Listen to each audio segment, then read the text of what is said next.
It's a great pleasure to have you all here on this call. You all bring in obviously very, very valuable perspectives, and you're actually all, very complementary viewpoints. So Qinglong, you're a scholar from China at Peking University, one of the most prominent, if not the most prominent institution of higher learning in China, and you bring in a crucial Chinese perspective. And I believe it's not possible actually anymore to have any meaningful conversation about the Middle East without having a China perspective included.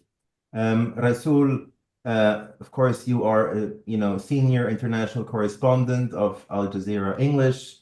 You have covered the region extensively and widely for many, many years, decades.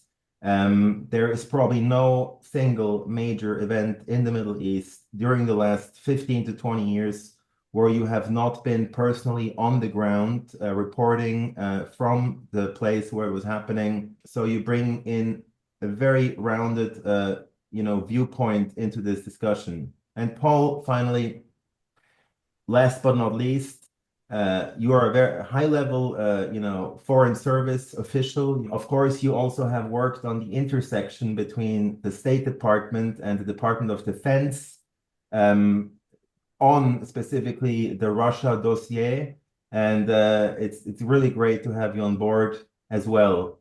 And now I just would like to start on the first segment, the U.S. strategic realignment and U.S. power projection in the Middle East. Of course, we have this call a few days before the visit of Donald Trump to the Middle East. But what does it really tell us, this visit, in terms of the global geopolitics, in terms of the US strategic priorities at the moment? Is this the impending beginning of a sort of a pivot away from China and a reprioritization of the Middle East? Or what is going on here that Trump's first visit is to these three countries? What is his agenda? What is his interest?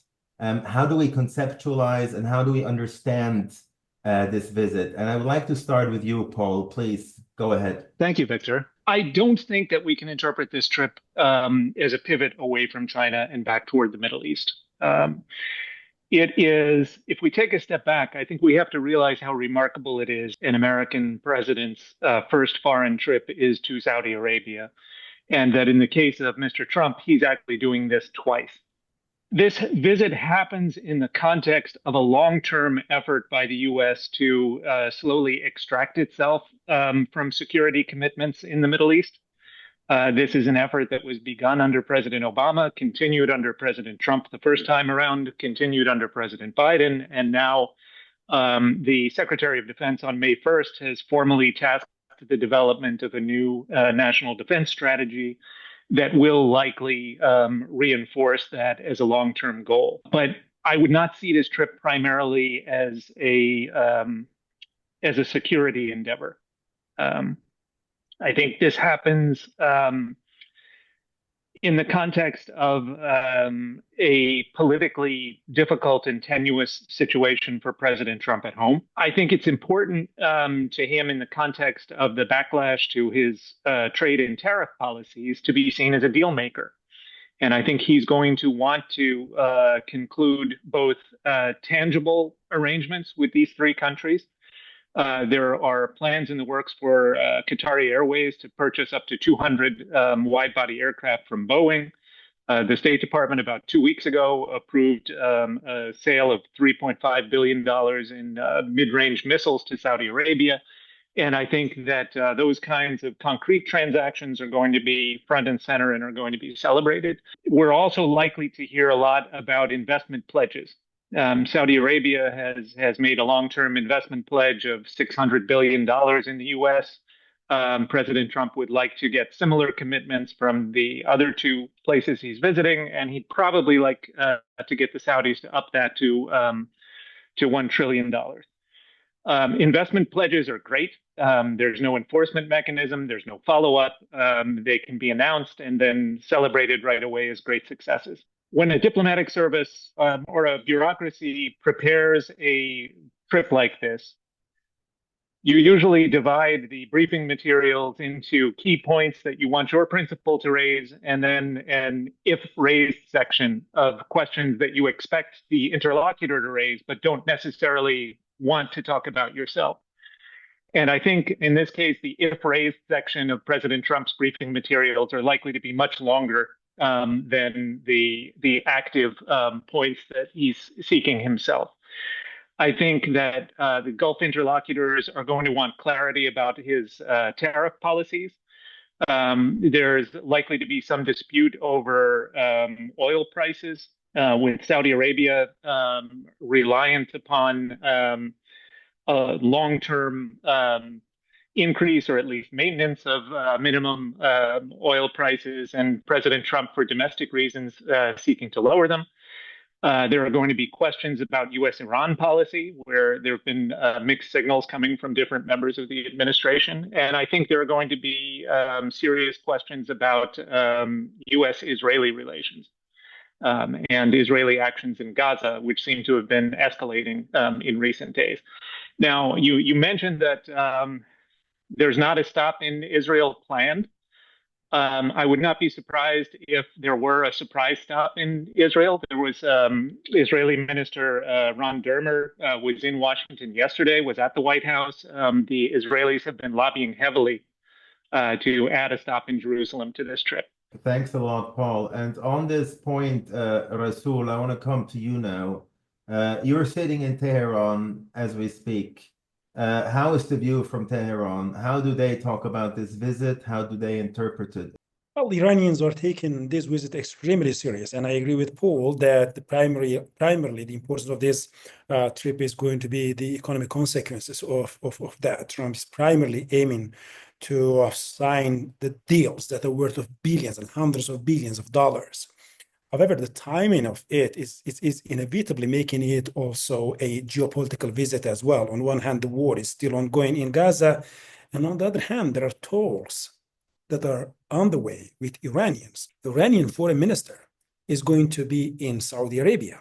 So, and I can guarantee you that the main reason, the chief reason for that, just ahead of Trump's visit to Saudi Arabia, Iranians are going to convey some messages to Saudis, and the Saudis can convey that messages to their American counterparts, or when Trump is there, to Trump and Trump's security team. So Iranians are closely following that. And this visit, by the way, is happening in a quite interesting time for the first couple of reasons. First, for the first time, a US president is visiting the Gulf while the major power in the Gulf, namely Saudi Arabia, is keen to see a deal between the United States and Iran.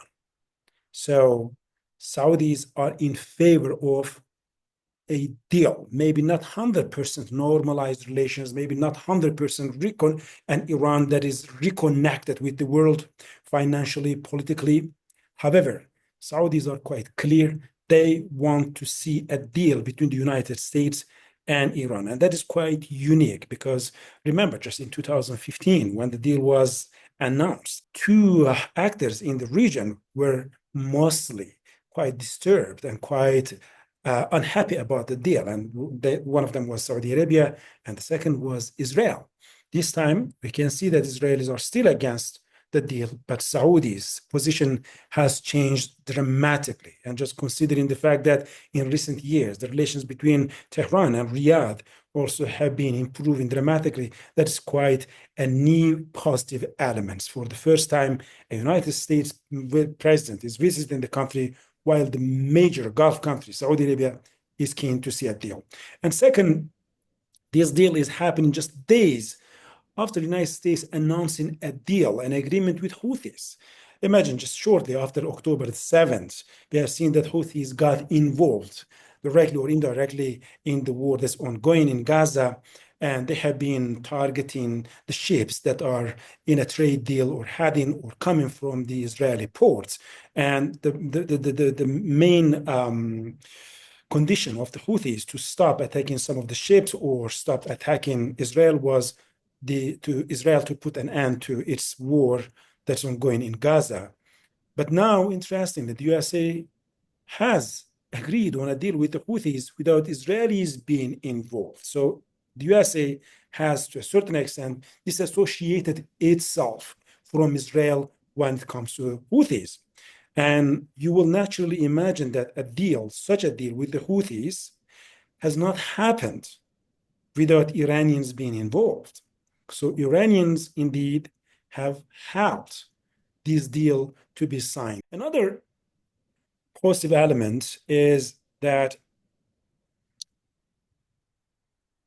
we have seen 3 rounds of talks between Americans and Iranians, direct and indirect, and it's happening at the highest level. Special envoy of the USA, Witkoff, and Iran's foreign minister, Abbas Araghchi. So these guys have met 3 times, 2 times in Muscat, in Oman, and once in Rome. The deals so far have been quite productive. For the first time, Iranians have been extremely generous in terms of really making significant concessions. So Iranians are acting quite pragmatic and extremely flexible when it's coming to make a deal, to sign a deal that even could go beyond the GCPOA of 2015. However, there are some risks as well. First, Israel doesn't want a deal. And second, if Trump, during his deal, while in Saudi Arabia or in United Arab Emirates, while in Gulf, threatening Iranians by a potential military action or using a harsh language or rhetoric that perhaps will put Iranians in a position that they have to respond. And if that happens, that potentially could undermine the ongoing talks between the United States and Iran. And second, if Trump really insists on renaming the Persian Gulf, that's going to be a huge issue. So for Iranians, it's about the geopolitics, it's about history, and it's about the national pride. So there are psychological and geopolitical reasons here that Iranians are extremely sensitive when it comes to renaming Persian Gulf. So just renaming the Persian Gulf from Persian Gulf to Arabian Gulf or Arab Gulf or Gulf of Arabs, so that is perhaps going to somehow provoke the Iranian imagination of losing some territories. Just remember, in the history of Iran, any dynasty or any government which has lost territory could not survive. Turkmenchai agreement has put an end to Qajars. And remember, one of the main propaganda incentives of pro-Khomeini revolutionaries before 1979 revolution was that Shah has lost Bahrain, because when British forces, when the UK withdrew from the region, Iranians were claiming that Bahrain historically is a part of Iran, and that Shah has not really somehow seized the opportunity and let Bahrain to be an independent state, while many Iranians were considering Bahrain historically as part of Iran. So they were considering Shah losing a territory. If you rename Persian Gulf into Arab Gulf, that is first going to really trigger these historical bitter memories here. And second, it's perhaps going to give a legitimacy to the United Arab Emirates claim on 3 islands in the Gulf. The major one is Abu Musa Islands.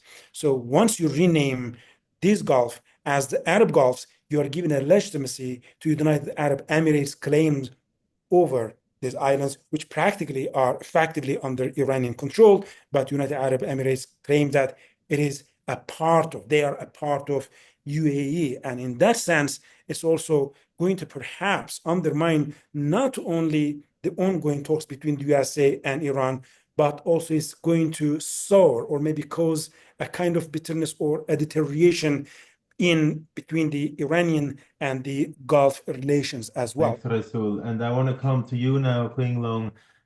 You're obviously in Beijing now. Your expertise is on Saudi Arabia. Tell us a little bit first, how does the Trump visit look from Beijing's perspective? What are decision makers in the Chinese capital thinking about? How does it affect the upcoming negotiations between the United States and China? How do we reconceptualize that visit in terms of the larger US-China strategic competition or strategic rivalry, however you want to call it? Thank you. I'm glad to have the opportunity to share my observations. We observed that Trump launched a global trade war, which strained the United States' relation with the many regions around the world. However, the relation with the GCC countries were largely unaffected by this shift. In fact, the Gulf states were among the few that welcomed Trump's re-election. As for Trump's Middle East policy, before his return to office, we expected two main pillars for his approach. One was strong support for Israel, and the other was to reinforce ties with the GCC countries. However, after the first 100 days of Trump's presidency, a third pillar emerged, the shift in US-Iran relations. I believe Trump aimed to realign the traditional alliance in the Middle East, moving from bilateral security partnerships to a broader regional security framework. This will be a big issue during this visit. This shift was designed not only to reduce resource commitments, but also to enhance American influence in the region. By focusing on multilateral security cooperation, Trump sought to create a more sustainable model for US engagement with the Middle East. And we think this will be a big challenge for China. Could you also expand a little bit on the view on Riyadh, because you've been focusing on Riyadh, on Saudi Arabia, and on modernization in Saudi Arabia in your academic work as a scholar. Could you explain a little bit more how you see the Trump visit being thought of in the Saudi capital? I have some talk with my friend in Saudi Arabia. They are very happy. I will say that there maybe have a triangle in the Middle East. It's Israel, Saudi Arabia, and Iran. Maybe 2 years before, the Saudi people think they may be in a bad position. They need to be more closer to the Israel. But now they think they are in the good position. They can develop a relationship with Israel, and also they have the good relationship in Iran. And some Saudi people told me that Iran people want to have a good relationship with other Arabic countries and America through Saudi Arabia. And they think now the Trump choose Riyadh as the first visit station will create this station and give the Saudi people more capital to argue with the Iran, with Israel, and other the Gulf countries. Back to you, Resul. Let's talk a little bit more about Israel specifically, because as we noted, Israel is not on Trump's agenda, although he might change his mind on a short notice. But can you explain a little bit more about Israel's position and what does Israel actually want regarding a potential deal with Iran? So Israelis, they're asking for a Libya-style negotiation. And for Iranians, this is unacceptable because they know what has happened eventually in Libya or what has happened eventually in Iraq case. So the West, including the United States, they have been involved in the Iraqi matter since the first Gulf War on, and they have been inspecting almost all the military facilities of Iraq and put in significant restrictions in terms of the production of some of the strategic weapons and so on. And the same goes with Libya as well. But eventually, both countries have been invaded to a certain extent, and they face the regime change over there. So Iranians are saying that, well, that is impossible. So we are not Libya and we are not Iraq. So the same dynamics do not apply here. Completely a different time, a different historical structure, different political structure, different reality, different geopolitical reality here. So you cannot regard Iran as Libya or Iraq. And we know what has happened over there. But this is Israel's position. So Israelis are trying to influence Americans somehow to force Iranians to come to a deal that is quite resembling the Libyan-style negotiations.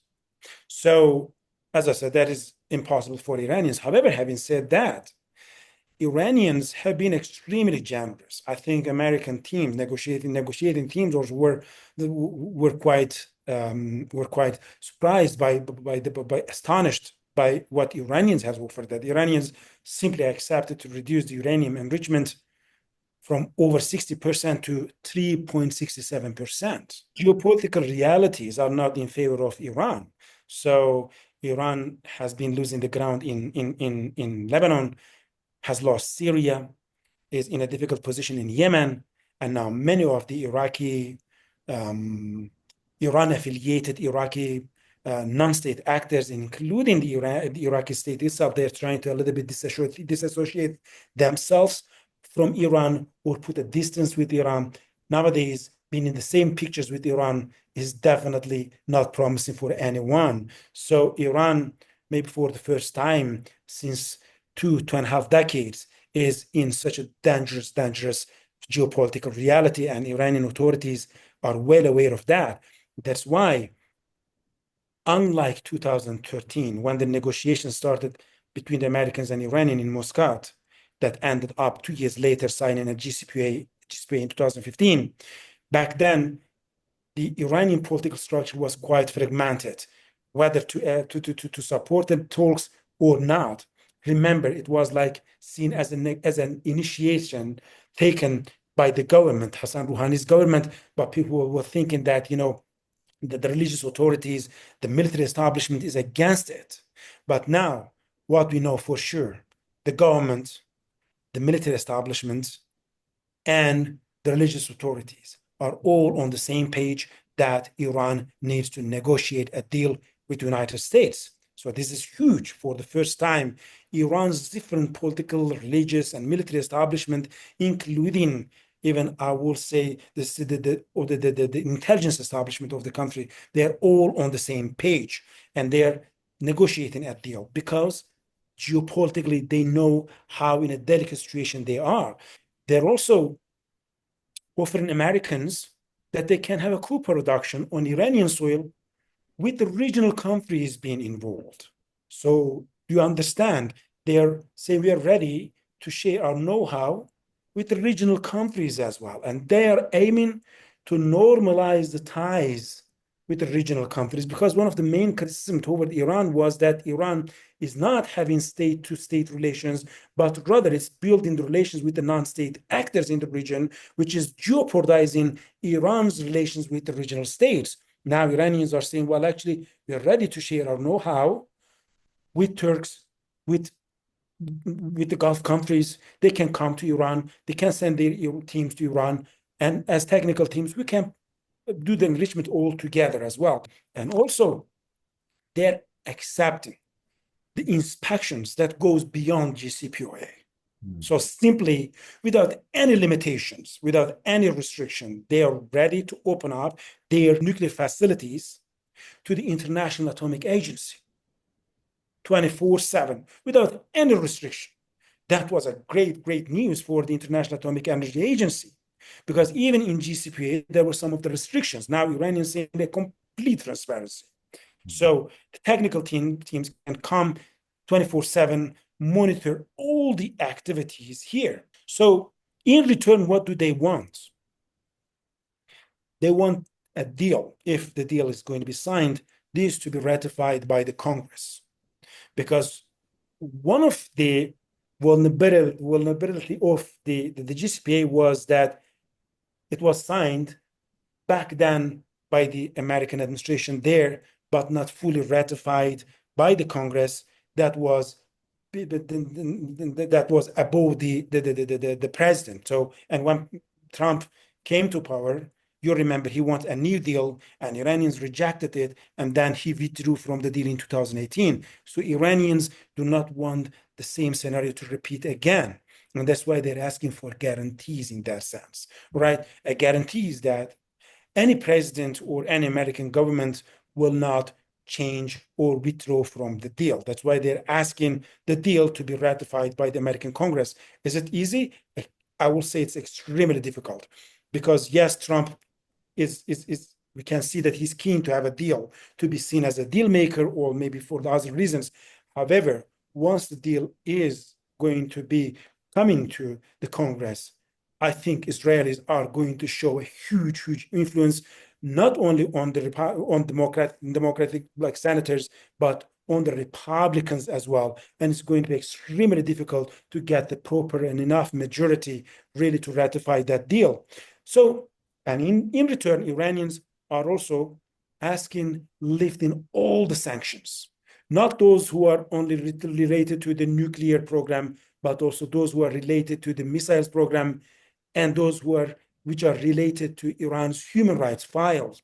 And Iranians know that that is impossible. Americans are not going to accept that. However, they're putting that as a table to have a leverage over Iranians. But in any way, they're asking for lifting of the sanctions as well. So, and also here, as I said, a couple of risks here. First, Iranians, last week, they have changed Americans, they have changed their positions. Normally, they were asking for a kind of JCPOA style deal, but for the first time now, Americans are saying, well, zero nuclear program. That is a dramatic change in the American position, because remember, Donald Trump himself and his team were simply saying the condition here is that Iran doesn't have nuclear weapons. And Iranians were saying, well, that's okay, then we can agree. But now, Americans are saying, well, no nuclear programs at all. And that's why last week there hasn't been talks. It was supposed to be fourth round, but it has been postponed. And still, as of this moment, we do not know whether the fourth round is going to be taking place on Sunday or Monday or not. So that is a dramatic change. And for Iranians, it's almost unacceptable, like completely putting an end to its nuclear program. And also, as I said here, imagine any Israeli interference here. I can see that Trump administration is trying to disassociate itself from Israel regarding the talks with Iranians. But imagine if, while the talks are ongoing, if Israelis attack on any Iranian target, whether it's a nuclear facility or an Iranian personality or whatever, that will automatically mean the collapse of the talks, because Americans do not have the luxury of telling Israel, well, it was your decision and I'm not with you anymore. Iranians can do whatever they want. That is almost going to be impossible. So because Americans are in a kind of solid commitment when it comes to Israelis, and Israelis are well aware of that, that's why they can be a spoiler here. And also for Iranians, if they accept Americans' new demand of putting a complete end to its nuclear program, perhaps they think that Americans later will come trying to negotiate Iran's missiles program as well. And then even Americans could go beyond that and ask Iranians to open up their human rights files as well. And then Iranians will indirectly find themselves in the position of the Libyan government back then, that everything is being discussed, everything is being negotiated, and Iranians are making concessions after concessions. And Americans could simply come up and say, well, no nuclear program, no missiles, and also the sanctions are going to, the majority of the sanctions are going to remain in place. And for Iranians, how they're going to sell this to their domestic public here, how they're going to accept it in terms of geopolitical threats. So Iranian government here, Iranian political, military, and religious establishment wants a deal with the United States, a deal that is dignified, a deal that will at least give Iran a leverage that they can normalize their ties with the region, that they can remain as a powerful geopolitical state here. But as I said, there are risks here. So lots of ambiguities and still lots of gray zones for Iranians. Thanks, Resul. Actually, I want to come to Beijing, but before we go back to Beijing, I actually want to hear you, Paul, and your thoughts about Europe, because Europe is not that warm for the deal or for negotiations with Iran. I think the way I understand it is that Europe is somehow, the European Union somehow traumatized by the fact that Iran has firmly sided with Russia in the Russia-Ukraine war, and that influences their decision. But how do they see this sort of impending negotiation, this impending deal that Resul is talking about? How is it seen from the view of Brussels? Well, I think it's not just a question of Europe not being so keen on a U.S.-Iranian deal. I think it's a question of the Iranians not being so keen on including the European participants in the JCPOA. And I think that there were expectations raised during the first Trump administration when the U.S. started to move away from the JCPOA, and the European participants were committed to trying to uphold it. And I think those expectations, Resul would know more about this than I do, but I think those expectations were disappointed on the part of Tehran. And so I don't see a prospect for European involvement in these talks. I think that the talks are unpredictable for many reasons. I think beginning with the informality and the breakdown of the formal decision-making process in Washington. I think it is remarkable that President Trump is making his first foreign trip at a time when he does not have a national security advisor. He does not have a deputy national security advisor. His Treasury Secretary is going to be off in Switzerland in trade negotiations with China. Marco Rubio is doing 75 different jobs within the administration and will devote part-time to supporting this trip.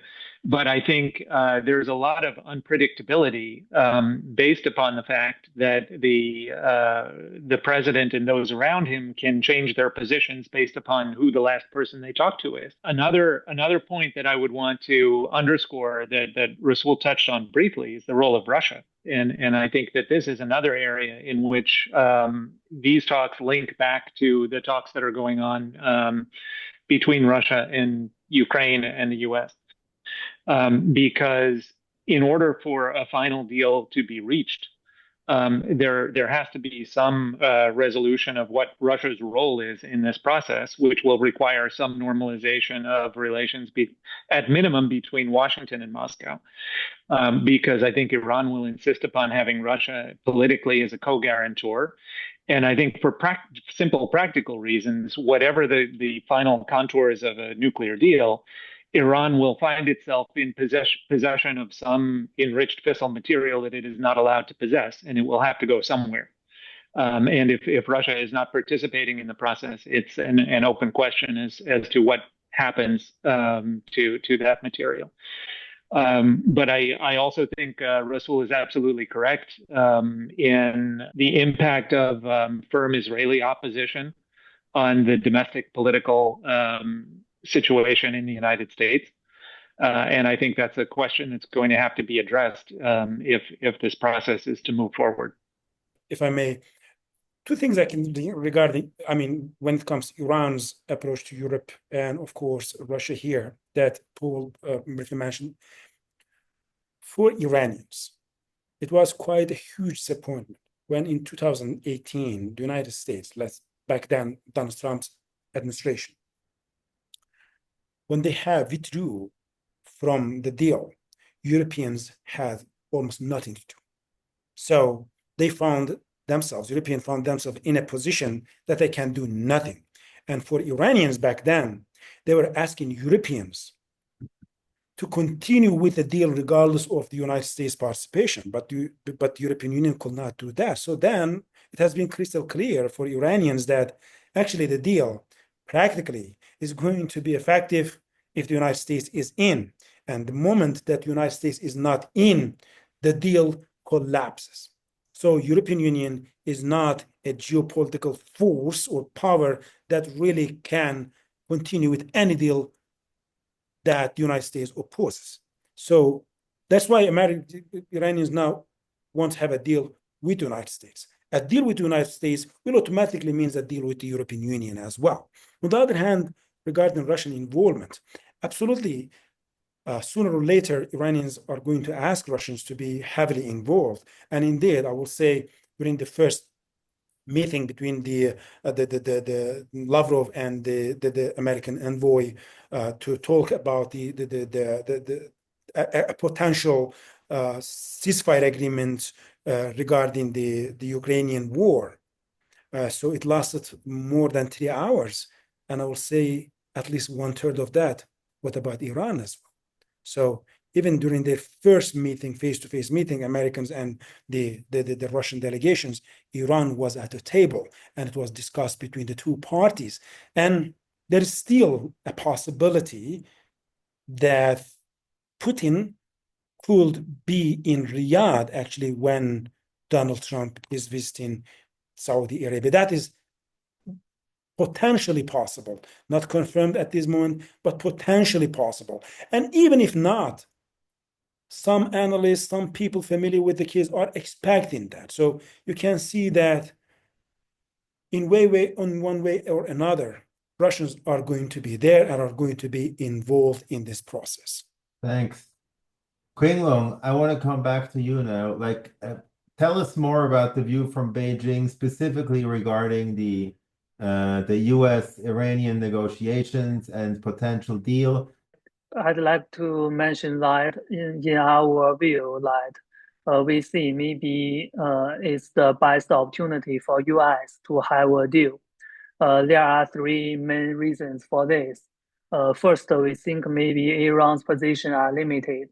And traditionally, Iran's support for the resistance exercise in the region, especially its backing of groups like Hamas and Hezbollah, was a significant obstacle to US-Iran negotiations. However, the recent Israel-Hamas conflict has weakened these groups, and the Assad regime in Syria collapsed. As a result, this obstacle to negotiations is no longer as relevant. Additionally, Iran's loss of regional allies and its direct conflict with Israel indicate that Iran's previous national security strategy is failing, and a shift in strategy is necessary. Second, Israel's ability to block agreement is now more limited. While Trump has been considered most pro-Israel president, and his stance is slightly backed in U.S. domestic politics, the Israel right wing doesn't have the same leverage over Trump as it once did. Third, GCC countries has become more open to the idea of U.S.-Iran talks. And today, these countries are taking a more conscious wait-and-see approach. They now see potential benefits in stabilizing the region through U.S.-Iran diplomacy, especially as it could support their own economic and social reforms. During my field work in Saudi Arabia, I observed a distinct regional difference in views on Iran. In Eastern Province, many Saudis still mistrust towards Iran and oppose any deal between United States and Iran, performing continued US pressure on Iran. However, in Riyadh, the perspective seems to be shifting. There is a growing belief that Saudi Arabia and Iran could reach an agreement leading to a certain level of cooperation and mutual development. And I think it's important to note that the peace talks between Iran and the United States much like the potential normalization of relations between Saudi Arabia and Israel, could have a significant impact on Israel and the Palestinian issue.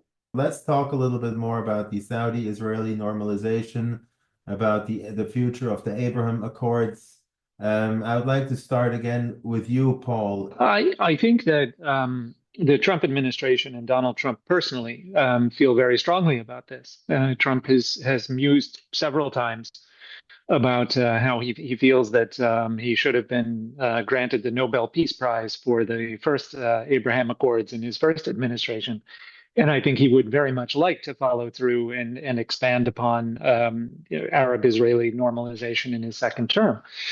I think that said, there is precisely zero prospect for that advancing during this trip. And I think that the fact that the trip does not envision, as far as we know, a stop in Jerusalem, the fact that the administration has distanced itself from Israeli positions with regard to the Houthis, and the fact that the Israeli side in recent days has escalated, at least rhetorically, its policy toward Gaza, I think does not put the Saudis or the other Gulf states in a position to give the U.S. administration any positive signals of forward movement on the Abraham Accords or on normalization with Israel. One thing that we haven't raised that could be on the agenda is steps toward normalization with Syria. And there have been rumors of an ad hoc meeting between Trump and President al-Shara at the GCC on the margins of the GCC meeting, and I think that is something that the Mike Waltz-led national security decision-making process had been moving away from. But Trump and Witkoff, left to their own devices in a room alone with Mohammed bin Salman, I think could be convinced to reverse course and take steps in that regard. Can I just, the follow-up question, what is the division inside the Trump administration with respect to normalization with Syria and the lifting of the sanctions, which is, of course, the main issue for the new Syrian government? Well, I think the traditionalists, to the extent that there ever were any within the Trump administration, were cautious with regard to moving ahead with relations with the new Syrian regime.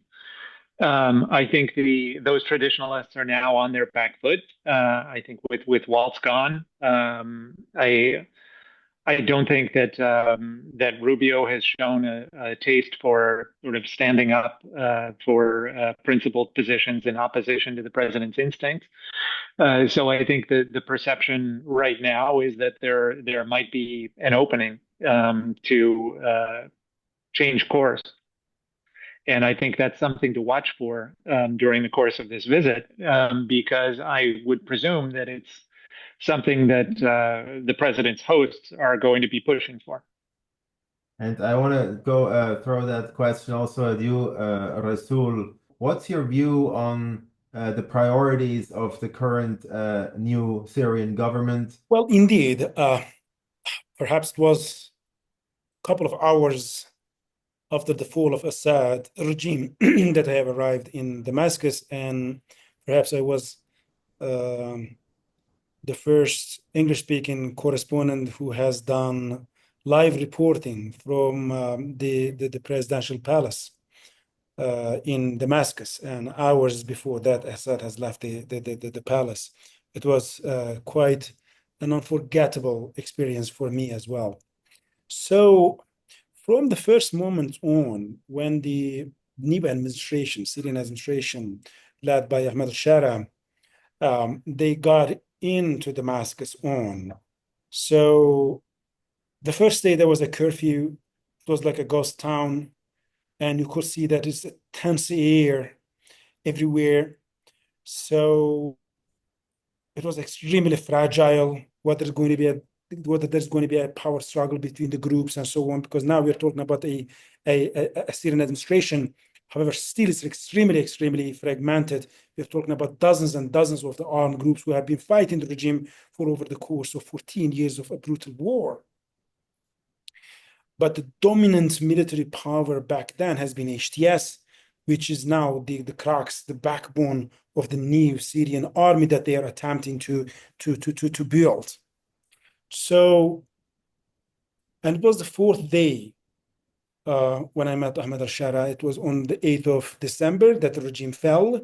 And on 12th of December, I met Ahmed al-Shara. Back then, he was not in the presidential palace yet, but he has received me in the prime minister's building. And I have asked lots of questions regarding New Syria's relations with the region and, of course, with the international actors. He was extremely clear that he wants normal ties with the region and with the international actors. I asked him about Russia, and he was quite clear. It was saying that they do not have any preconditions, that Russians need to leave Syria. They can remain. However, they need to have new deals and new agreements under new conditions. And even regarding Iranians, he was open to the idea of having normal diplomatic ties with Iran, despite accepting that Iran has been a destructive power in Syria. There were lots of resentment, lots of grievances. You can feel it when he was talking about Iran. But despite that, he was saying, well, they can have an embassy in Damascus, and we can have our embassy in Tehran for Israel. So he back then reiterated that he and his administration, they are committed to the agreement of 1974 that has been signed between Israel and back then Syrian regime over there. So he said they're committed to that, and they're not a threat to Israel as well. For the United States, for the West, of course, it is much more important for them, for the regional countries, extremely important, because first, they were saying that we want to make sure that this is the collapse of the regime, but not the collapse of the state. And second, we want to have an international legitimacy. So how will you do that? Only by building normal ties with the regional countries and reconnecting with the world, of course. And the third priority, to rebuild Syria. So just to make clear, 65% of Syria's infrastructure has been destroyed by 14 years of civil war. 65% of the infrastructure. Before the war, Syria was 24 million. And during that 14 years of devastating civil war, 14 million out of 24 have been displaced internally or internationally. So we're talking about more than 60% of the country's entire population being displaced internationally or internally. And some of them, millions of them indeed, several times have been displaced. According to the United Nations, 620,000 people have been killed, and up to 150,000 people are still missing. And I can guarantee you that they are dead. So we're still talking about 750,000 people at minimum being killed, and 87% of them by the regime and its backers. Tens of thousands of people have been tortured, and thousands of women in Syria have been raped systemically across dozens of the detention facilities. So this is Syria, and it's extremely fragmented. You want to reconnect with the world, rebuild the country, having a legitimacy. What do you need to do? So now people are relieved that the regime is gone, but they're also still cautious about the new administration. They do not know what they're going to bring, how they're going to act, which kind of Syria is going to be rebuilt, whether even they're going to be able to rebuild the Syria or not. And now the sanctions are a huge priority. I think they are doing extremely well, the new administration, regarding building ties with the regional countries, with Saudi Arabia, with Qatar, with United Arab Emirates, with Jordan, with Egypt, even with Iraq, which is regarded as an Iranian ally. And they're showing the regional countries that the new administration is not a threat. They're pragmatist and they're realistic. And with the United States, just 2 weeks ago, the foreign minister of Syria was in Washington, and he has met several US officials. And just 2 days ago, Ahmed Shara, the new president of Syria, met Macron. For the first time, a major Western leader has received him. So this is the legitimacy, international legitimacy, and it's also international pragmatic policy, politics, and so on. And I think gradually, Europe is ready to lift the sanctions, America as well, gradually. The regional countries, including Turkey, are going to follow closely US position. When it comes to US positions towards Syria, once again, there is a major spoiler. It's Israel. So Americans have to consider Israel's position here. And Israel is simply coming up with a crazy demand, saying that the status quo that we have imposed on southern Lebanon is going to be implemented in southern Syria as well. However, Syria is not Lebanon, Syria is not Gaza. It's one of the largest Arab countries. So when you say south of Syria, you mean Quneitra, Suwaida, and Dara provinces, 3 provinces. And even Israelis are going beyond that, saying that no security forces, no armed forces of the new administration there. And now you put yourself in the position of Ahmed al-Shara, and people tomorrow, Syrians will come to him and say, well, you know, even during the regime, we have not lost that much of control on our territories, on our soil. How that's going to be acceptable? And Israelis are further expanding their military presence in Syria, effectively, particularly in Quneitra. They wanted to be in Suwaida as well. And so, 2 things for Americans. First, they're coming, meeting Syrian officials, by the way, in Damascus and in Washington. This is confirmed. There have been several American delegations coming there and saying, okay, give guarantees to Israel that you are not a security threat to Israel. And these guys have been saying again and again, repeatedly, that they want even normal ties with Israel. So imagine that the new administration in Syria have been telling this to Americans beyond the curtains. And finally, in Paris, 2 days ago, Ahmad al-Shara, who is coming from a solid Islamist background, publicly said that there are talks between his administration and Israelis to de-escalate the situation. But here what's not clear is that, what do Israelis really want? Now they are 30 kilometers to Damascus, and they say, well, the new administration is an extremist, a takfiri, a terrorist administration. They're calling Ahmad al-Shara as Jolani, the leader of Al-Qaeda. And Americans cannot ignore Israeli position here. So Israel is a spoiler again. And also, second major issue is Kurds. What do Americans want about Syria? Do they want a federal Syria, like a semi-autonomous regions, for example, in the Kurdish majority areas? Or do they want a sovereign Syria, one single government, a powerful central government? We do not know yet. For example, France is saying that it is pro a federal Syria, that there will be a semi-autonomy provided or guaranteed to Kurds, and to a certain extent, Druzes could have their special status. Israelis are quite clear. They're simply saying that the south of the country, south of Damascus, indeed, Quneitra, Suwaida, and Dara, they do not want the new administration to be present there, and they're protectors of Druze. But Americans are not clear. We do not know whether, when they're talking to Syrians, okay, they're asking for security guarantees for Israelis, and the administration, new administration, saying they're ready for that. They're not a security threat to Israel.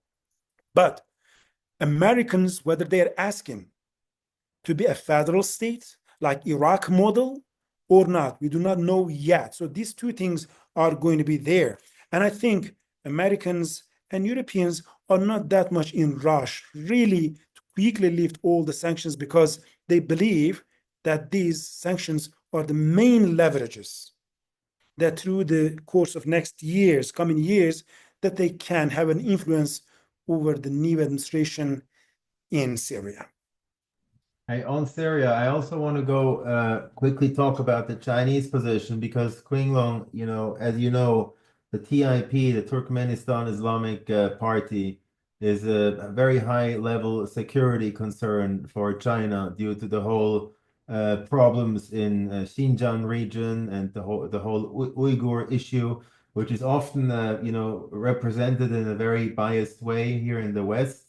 But there is a legitimate security concern from the part of China. And so the issue of foreign fighters in the Syrian army, in the Syrian administration, has been a prime concern for the Chinese government. Can you tell us a little bit? There was also the visit of a high-level ambassador or diplomat to Damascus a few weeks ago. But can you tell us a little bit more how China views the new Syria, specifically in light of this security concern of the TIP? Okay, thank you. At first, I want to say that Chinese government all the time to support the Syria people's choice, and the Chinese government would like to join in the reconstruction of the Syria after 14 years war. For us, I want to say that there are two issues is very important. One is, like you mentioned, is about the security of our of China, the national security. We have the Xinjiang province. We see some member of the new Syria government. We labeled they are the tourists. They are the threat for our national security. It's one thing that we need to talk with the Syria new government. And the second is about the One Belt and One Road. We have some program that's in the Middle East. We also have some program in Syria. We want to continue this program. It's another important issue we need to talk with the Syria new government. And in addition, I also like to see that when we talk about Trump's visit to the Middle East, we pay special attention to the issue of artificial intelligence. China has been making significant strides in this area. It's also a major part of our One Belt, One Road initiative. And the cooperation between China and the GCC countries in AI has been impressive. This includes advancements in industrial integration, government collaboration, and technological innovation. Trump's approach, which continue under Biden, has been to intervene strategically to disrupt this growing cooperation.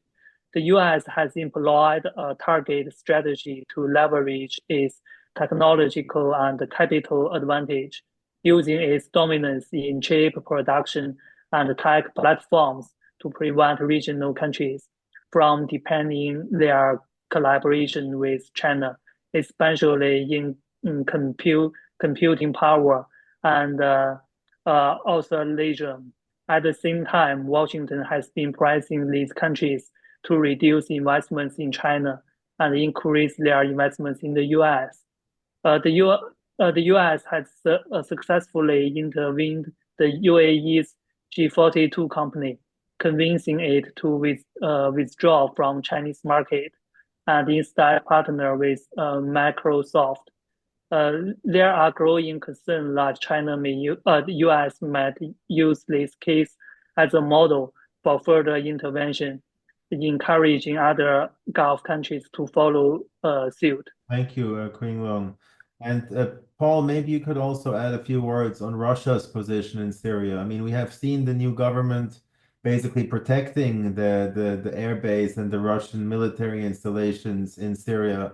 And even when I was in Damascus, I was told by a senior person in the Ministry of Finance, that the Syrian government will actually be even ready to collaborate with the Russians in terms of investments, etc. But what is the Russian geopolitical position in Syria, and how do they see the normalization of Syria, of this new government and its rapprochement with Western powers from the perspective of Moscow, please? Yeah, I think the attitude of the new government has come as something of a pleasant surprise to Moscow, and I think that their primary objective is to maintain their military presence there. They're certainly following closely the development of relations between Damascus and both the United States and the EU. But I don't think that they've expressed a firm position one way or the other. I think as long as they're able to normalize relations with Damascus and protect their own interests, I think that they'll be fine. Okay. If there is nothing else, I think we would postpone or but thank you very, very much to all of you. It was really interesting, and have a great day and great evening and good morning. Thank you, Pleasure everyone. to be with you. It was a Thank pleasure you. listening. Thank you.